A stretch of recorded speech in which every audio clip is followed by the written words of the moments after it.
హరే కృష్ణ. గౌరకథలో 16వ భాగంగా ఈరోజు మనం మధ్యలీలలోని తర్వాతి అంశాలను గురించి చర్చించుకుందాం. మహాప్రభు ఇదివరకు బృందావనం వెళ్ళడానికి ప్రయత్నించినప్పుడు మధ్యలోనే తను తిరిగి మళ్ళీ పూరికి రావడం జరిగింది. ఆ సమయంలో రామకలిలో రూపగోస్వామి సనాతన గోస్వామిని కలుసుకోవడం జరిగింది. అప్పుడు వాళ్ళకి మనం తిరిగి కలుసుకుందామని చెప్పారు. అలా రూపగోస్వామి సనాతన గోస్వామి ఇద్దరు ఇండ్లకు వెళ్ళిన తర్వాత మహాప్రభుని ఏ విధంగా కలుసుకోవాలని ఆలోచించడం మొదలుపెట్టారు. ఆ సమయంలో రూపగోస్వామి పడవలో ఒక పెద్ద రాశులలో ధనాన్ని ఇంటికి తీసుకొని వచ్చారు. అలా తెచ్చిన ధనాన్ని రూపగోస్వామి 4 భాగాలుగా విభజించారు. అందులో 50% ధనాన్ని ఆయన బ్రాహ్మణులకు వైష్ణవులకి దానమిచ్చారు.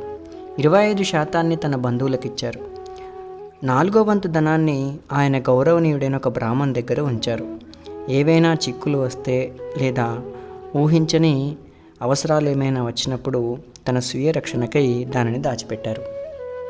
అలా రూపగోస్వామి ఒక 10,000 నాణాలను ఒక స్థానిక బెంగాలీ దుకాణదారునికి ఇచ్చారు. వాటినే తర్వాత సనాతన గోస్వామి వాడుకున్నారు. చైతన్య మహాప్రభు జగన్నాథ్పురికి తిరిగి వచ్చేశారని, ఇప్పుడు ఆయన బృందావన అరణ్య మార్గంలో వెళ్ళడానికి సిద్ధమవుతున్నారని రూపగోస్వామి తెలుసుకున్నారు. అలాగే సనాతన గోస్వామి కూడా ఇక రాజకార్యాలను నిర్వర్తించడానికి ఎలాంటి ఉత్సాహం లేకుండా తాను అనారోగ్యాన్ని కారణంగా చూపి ఇంట్లోనే ఉండి వివిధ పండితులతో భగవతాన్ని చర్చించడం మొదలుపెట్టారు. ఒకరోజు తన రాజైనటువంటి నవాబ్ హుస్సేన్ షా తన వైద్యుని తీసుకొని సనాతన గోస్వామి ఇంటికి వచ్చారు హఠాత్తుగా. అప్పుడు నవాబ్ అన్నాడు, నేను నా వైద్యున్ని నీ దగ్గరకు పంపాను. నీకు ఎటువంటి వ్యాధి లేదని అతను నాకు సమాచారం ఇచ్చాడు. నీవు పూర్తిగా ఆరోగ్యంతో ఉన్నట్లు అతనికి కనిపించింది. నేను అన్ని కార్యాల నిర్వహణకు నీ మీదనే ఆధారపడ్డాను. కానీ నీవు రాజకార్యాలను విడిచిపెట్టి ఇంట్లో కూర్చున్నావు. నీవు నా కార్యాలన్నీ పాడు చేశావు. నీ ఉద్దేశం ఏమిటి? నీ మనస్సులో ఉన్నదేదో స్పష్టంగా చెప్పు. అప్పుడు సనాతన గోస్వామి బదులిస్తూ, నా నుండి మీకు ఇక ఎటువంటి పని జరగదు. కార్యనిర్వహణకు ఇంకొకరిని ఏర్పాటు చేసుకోండి అని అంటారు. అప్పుడు నవాబుకి చాలా కోపం వచ్చి, నీ అన్నయ్య దోపిడి దొంగలాగా ప్రవర్తిస్తున్నాడు.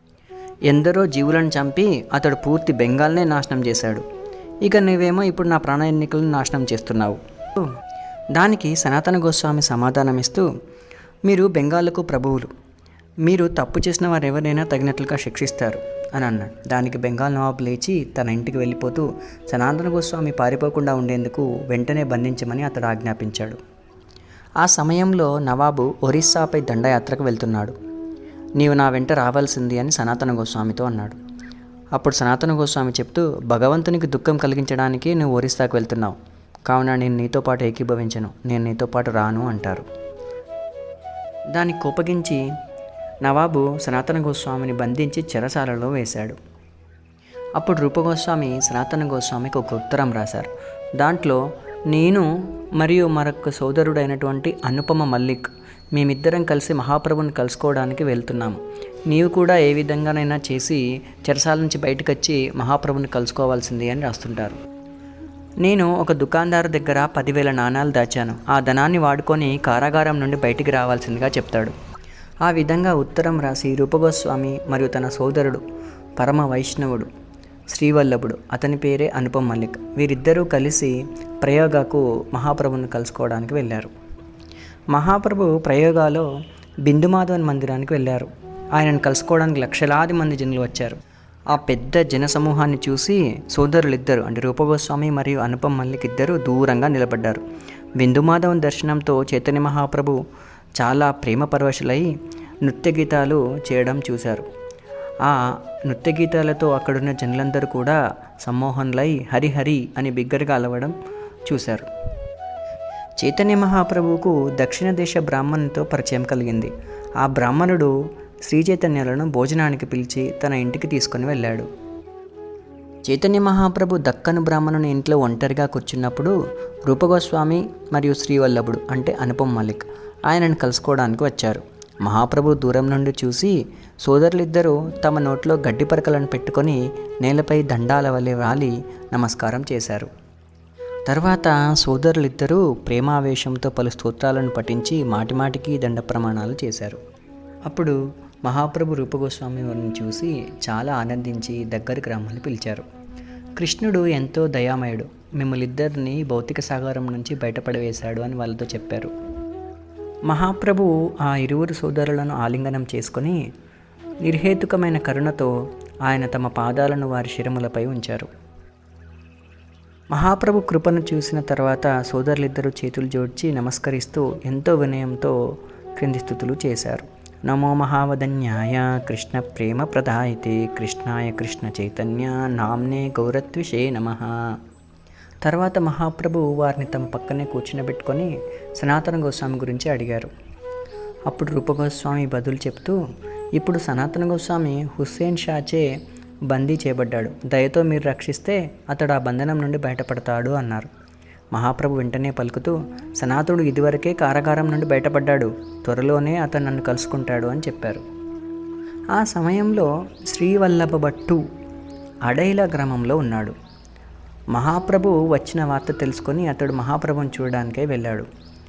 ఈ వల్లభ భట్టు వైష్ణవ సాంప్రదాయాల్లో గొప్ప పండితుడు.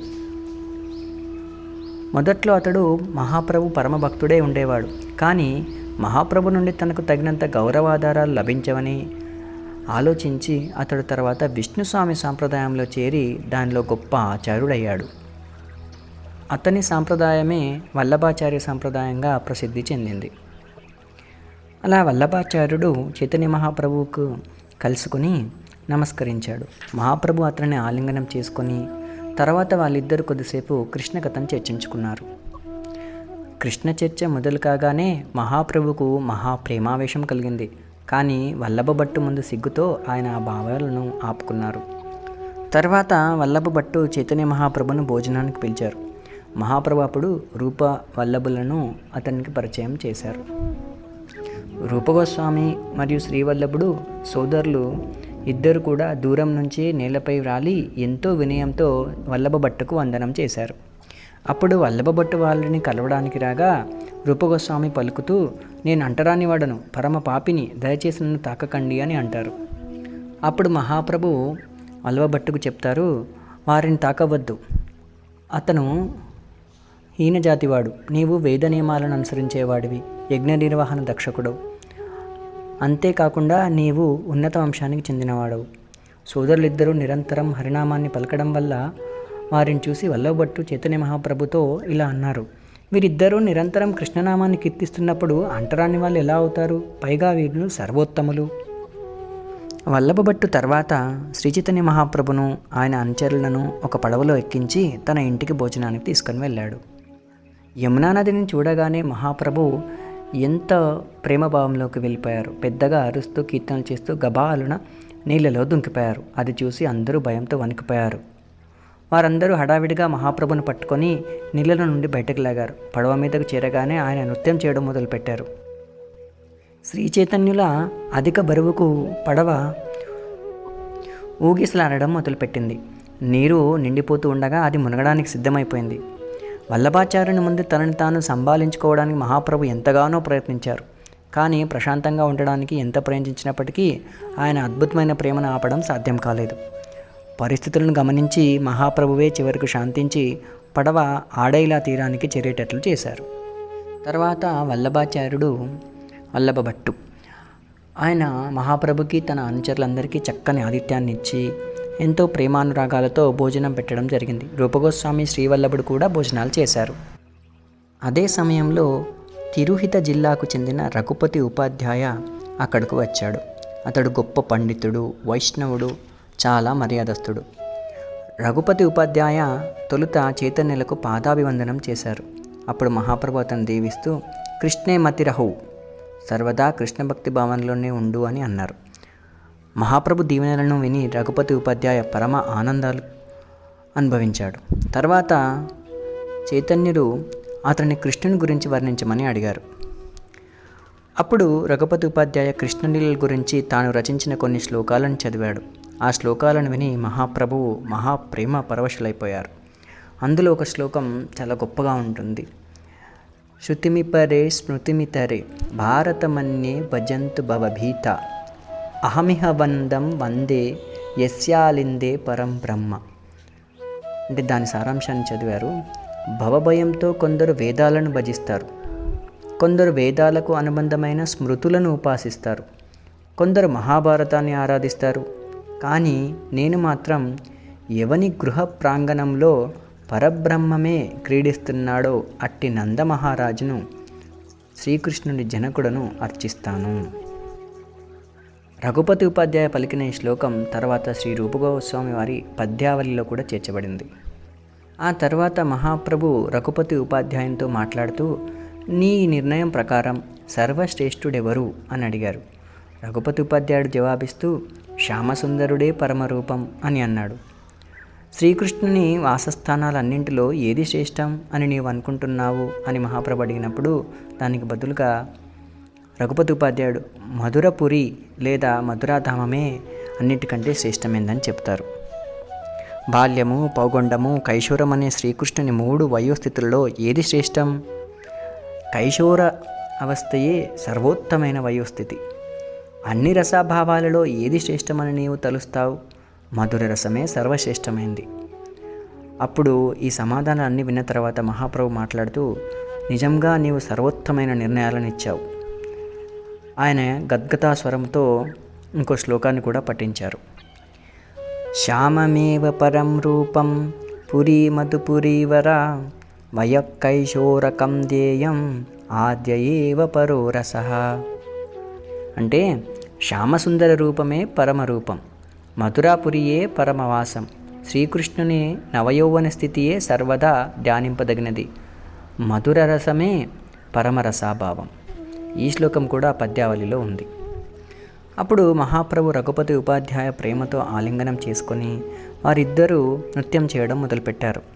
అప్పుడు వల్లభాచార్యుడు తన 2 కుమారులను తీసుకువచ్చి మహాప్రభుకి పాద నమస్కారం చేయమని చెప్పారు. మహాప్రభు వచ్చారని గ్రామస్తులందరూ ఆయన చూడడానికి వచ్చారు. ఆయన చూడగానే వారందరూ కృష్ణ భక్తులుగా మారిపోయారు. ఆ ఊర్లోని బ్రాహ్మణులందరూ మహాప్రభుని భోజనాన్ని పిలవడానికి ఉత్సాహపడ్డారు. కానీ వల్లభాచార్యుడు వారిని నివారించాడు. మహాప్రభు ప్రేమ పారవశ్యంతో యమునలో దుమికారు కనుక ఆయనను అడైలా గ్రామంలో ఉంచకూడదని వల్లభ భట్టు నిర్ణయించుకున్నారు. అందుకే అతడు మహాప్రభును ప్రయాగకు తీసుకెళ్లాలని నిర్ణయించుకున్నాడు. వల్లభ భట్టాచార్యుడు యమునా నదిలో కాకుండా గంగలో పడవ మీద మహాప్రభును కూర్చుమ్మజేసి ప్రయాగకు తీసుకొని వచ్చారు. ప్రయాగలో పెద్ద జనసమూహం కారణంగా మహాప్రభువు దశాశ్వమేధ ఘట్టమనే ప్రదేశానికి వెళ్ళారు. అక్కడే ఆయన శ్రీల రూపగోస్వామికి ఉపదేశం చేసి భక్తితత్వం గురించి శక్తి ప్రదానం కావించారు. చైతన్య మహాప్రభు శ్రీల రూపగోస్వామికి కృష్ణతత్వం గురించి, భక్తితత్వం గురించి, రాధాకృష్ణుల మధుర ప్రేమగా పరిణమించే దివ్య రసతత్వం గురించి మరియు చరమసీమను బోధించారు. చివరకు ఆయన రూపగోస్వామికి శ్రీమద్ భాగవత చరమ సిద్ధాంతాన్ని చెప్పారు. రామానందరాయల నుండి తాను విన్నట్టి సమస్త సిద్ధాంతాన్ని చైతన్య మహాప్రభు రూపగోస్వామికి బోధించి దానిని అతడు అర్థం చేసుకోగలిగే రీతిగా శక్తి ప్రదానం కూడా చేశారు. ఆ విధంగా రూపగోస్వామి శ్రీ చైతన్య మహాప్రభుచే స్వయంగా శక్తి ఆవేశాన్ని పొందారు. కవికర్ణపుర తన చైతన్య చంద్రోదయ గ్రంథంలో రూపగోస్వామి వారి చైతన్య మహాప్రభుల గురించి ఒక శ్లోకంలో ఇలా వివరిస్తారు. కాళేన బృందావన కేలి వార్త లుప్తే తీతాం ఖ్యాపయితుం విశిష్య కృపామృతేనా విశిషేచ్చ దేవ తత్రైవ రూపం చ సనాతనం చ.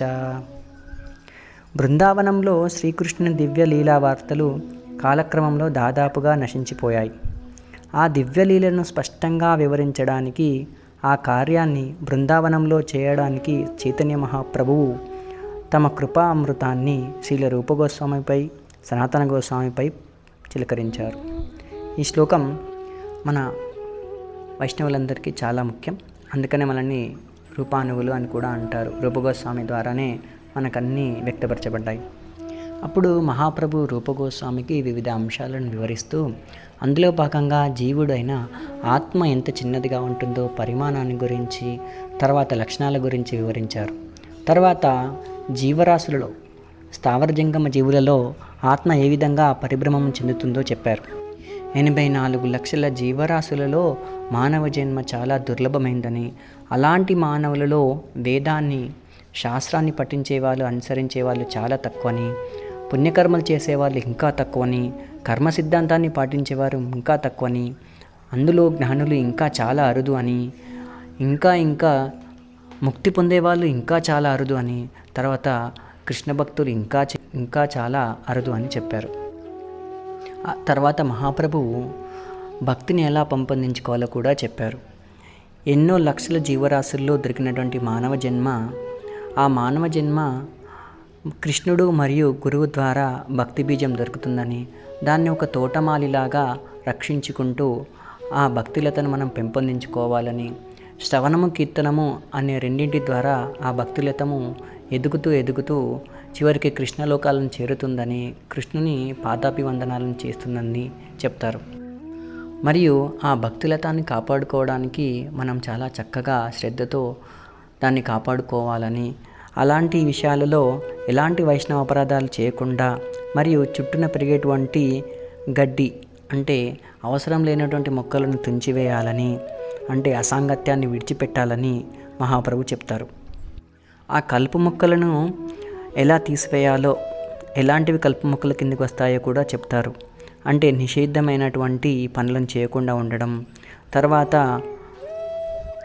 జీవహింసను వదిలేయడం, కుటిల బుద్ధిని వదిలేయడం, లాభాపేక్ష లేకుండా ఉండడం, తర్వాత అహంకారాన్ని, తర్వాత గర్వాన్ని వదిలిపెట్టడం, ఇలాంటివన్నిటివి కలుపు మొక్కల్లాగా భక్తులతని పాడు చేస్తాయని చెప్పారు. తర్వాత శుద్ధ భక్తి గురించి కూడా వివరించారు. శుద్ధ భక్తి అనేది ఎలాంటి కోరిక వాంఛ లేకుండా, కామ వాంఛలు కానీ లేదా జ్ఞాన వాంఛలు కానీ లేకుండా కేవలం కృష్ణుని మీద ప్రేమతో చేసేటువంటి భక్తి శుద్ధ భక్తిగా వస్తుంది అని చెప్తారు. తర్వాత 12 రకాల భక్తి రసతత్వాల గురించి వివరిస్తారు. ప్రాథమికంగా ఉండే 5 భక్తి రసాలు, తర్వాత ద్వితీయంగా ఉండేటువంటి 7 భక్తి రసాలను విపులీకరించి చెప్తారు. అదేవిధంగా వివిధ భక్తి రసాలలో ఉదాహరణగా భక్తులు ఎంతగా గొప్ప భక్తి చేస్తారో కూడా చెప్పారు.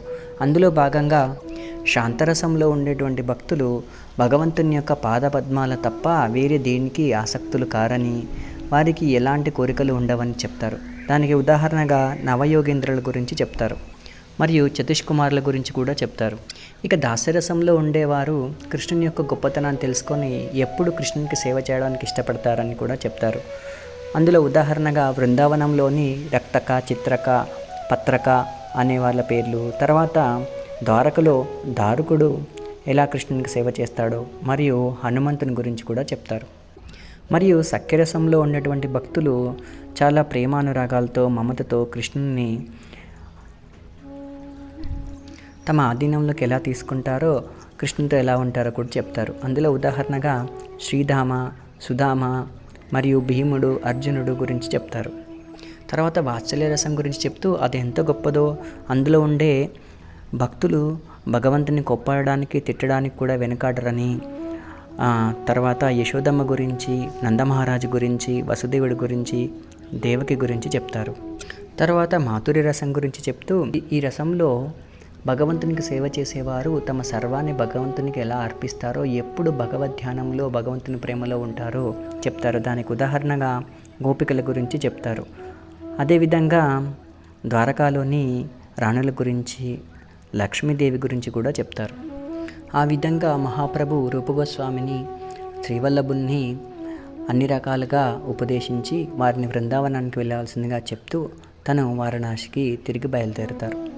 ఇది ఈరోజు మనం మధ్యరీడిలో చర్చించుకున్నటువంటి రూపగోస్వాముల వారు మహాప్రభుని కలుసుకోవడం, వారి చేత ఉపదేశాలు తీసుకోవడం, భక్తి గురించి తెలుసుకోవడం నేర్చుకున్నాం. రేపు మరిన్ని విషయాలను గురించి తెలుసుకుందాం. ధన్యవాదములు. హరే కృష్ణ.